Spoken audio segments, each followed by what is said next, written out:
Locks. I went to reach room 301 on the third floor. Now I was glad I'd gone on that little tour because I knew exactly where to go and didn't have to look up once. I noticed that some kids were definitely staring at me now. I did not think of pretending not to notice. I went inside the classroom and the teacher was writing on the chalkboard while all the kids started sitting at different desks. The desks were in the half circle facing the chalkboard, so I chose the desk in the middle toward the back, which I thought would make it harder for anyone to stare at me. I still kept my head way down, just looking up enough for under my back bangs to see everyone's feet. As the desks started to fill up, I had noticed that no one sat down next to me. A couple of times someone was about to sit next to me, then changed his or her mind at last minute and said somewhere else. Hey, I guess it was Charlotte giving me her little wave as she sat down at the desk in front of the class. Why anyone would ever choose to sit way up in front in the class, I don't know. Hey, I said, nodding hello. Then I noticed Julian was sitting a few seats away from her, talking to some other kids. I know he saw me, but he didn't say hello. Suddenly, someone was sitting down next to me. It was Jack. What's up? He said, nodding at me. Hey, Jack, I answered, waving my hand, which immediately wished I hadn't done because it felt kind of uncool. Okay, kids, okay, everybody, settle down, said the teacher, now facing us. She had written her name, Miss Patessa, on her chalkboard. Everybody find a seat, please. Come in, she said to a couple of kids who was just walked in the room. There was a seat there and right there. She hadn't noticed me yet. Now the first thing I want everyone to do is to stop talking and she noticed me. Put your backpacks down and quit down. She had only hesitated for a second, but I could tell the moment she saw me. Like I said, I used to it by now. I'm going to take attendance and do the sitting chart, she continued, sitting on the edge of her desk. Now to her were 3 neat rows of accordion folders. When I call your name, come up and I'll hand your folder with your name on it. It contains your class schedule and your combination lock, which you should not try to open it until I tell you to. Your locker number is written on the class schedule. By forewarning that some locks are not right outside this class, but down the hall, and before anyone even thinks of asking. No, you cannot switch locks, and you can't switch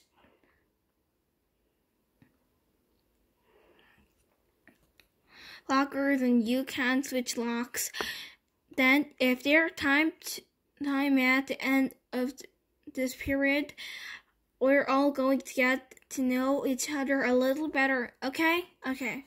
She picked up the clipboard on her desk and started reading on the names aloud. Okay, so Julian Albans, she said, looking up. Julian raised her hand and said, here at the same time. Hi, Julian, she said, making a note on her seating chart.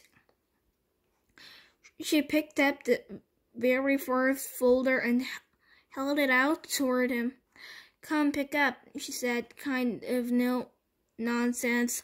He got up and took it from her. Examination.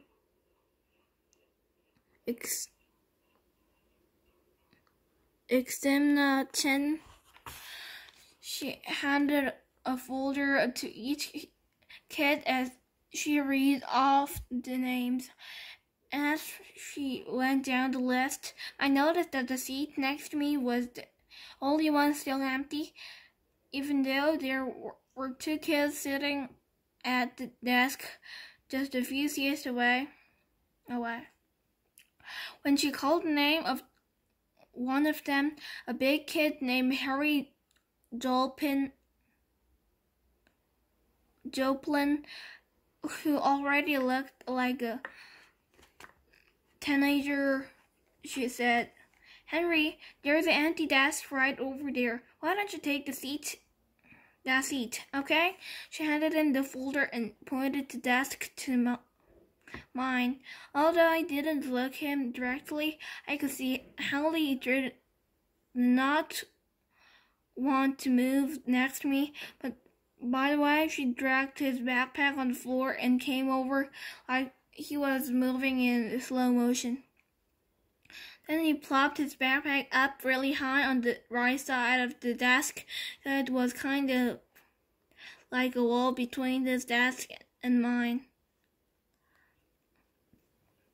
Maya Margot, what Miss Potessa was saying. "Here," said a girl about 4 desks from me.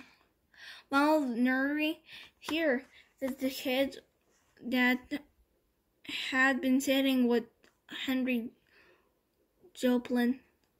As he walked back to his desk, I saw him shoot Henry a poor you look. "August Pullman," said Miss Potessa. "Here," I said quietly, raising my hand a bit. "Hi, August," she said, smiling at me very nicely. When I went back to the few seconds I stood in the front of the class, and everybody looked down when I walked down to my desk. I resist spending the combination when I sat down, even though everyone else was doing it, because she said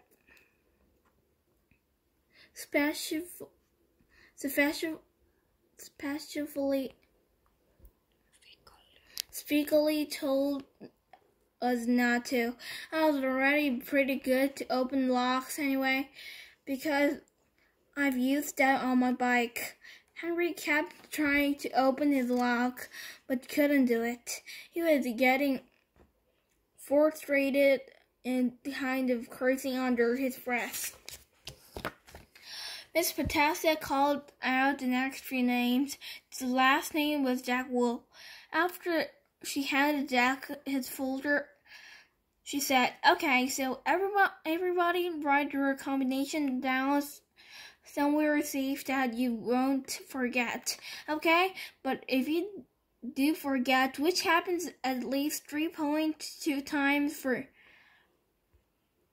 semester, Miss Garcia had a list all the combination numbers. Now go ahead, take your locks out of your folders and spend a couple of minutes practicing how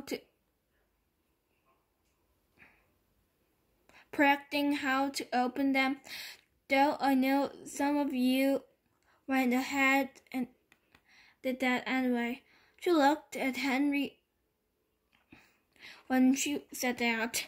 "And in the meanwhile, I'll tell you guys a little something about myself, and then you guys can tell me a little about yourselves and, well, get to know each other. Sounds good? Good."